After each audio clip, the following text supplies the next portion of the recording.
जीवित परमेश्वर के जीवित वचन, न्यायों की पुस्तक, अध्याय 17। एप्रैम के पहाड़ी देश में मीका नामक एक पुरुष था। उसने अपनी माता से कहा, जो 1100 टुकड़े चांदी तुझसे ले लिए गए थे, जिनके विषय में तूने मेरे सुनते भी श्राप दिया था, वे मेरे पास हैं, मैंने ही उनको ले लिया था।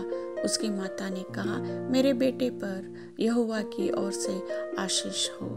जब उसने वे 1100 टुकड़े चांदी अपनी माता को वापस दिए, तब माता ने कहा, मैं अपनी ओर से अपने बेटे के लिए यह रुपया यहोवा को निश्चय अर्पण करती हूँ, ताकि उससे एक मूरत खोदकर और दूसरी ढालकर बनाई जाए। इसलिए अब मैं उसे तुझको वापस देती हूँ। जब उसने वह रुपया अपनी माता को वापस दिया, तब माता ने 200 टुकड़े ढलवैये को दिया और उसने उनसे एक मूर्ति खोदकर और दूसरी ढालकर बनाई, और वे मीका के घर में रही। मीका के पास एक देवस्थान था।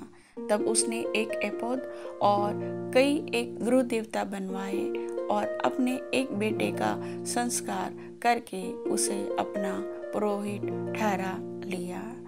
उन दिनों में इस्राएलियों का कोई राजा न था। जिसको जो ठीक जान पड़ता था वही वह करता था।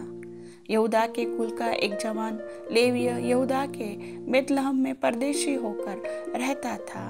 वह यहूदा के बेतलहम नगर से इसलिए निकला कि जहाँ कई स्थान मिले वहाँ जा रहे। चलते चलते वह एप्रैम के पहाड़ी देश में मीका के घर पर आ निकला।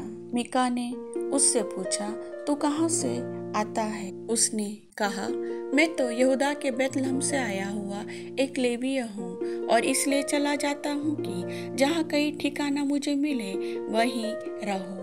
मीका ने उससे कहा, मेरे संग्रह कर, मेरे लिए पिता और पुरोहित बन, और मैं तुझे प्रति वर्ष 10 टुकड़े रुपए और एक जोड़ा कपड़ा और भोजन वस्तु दिया करूँगा।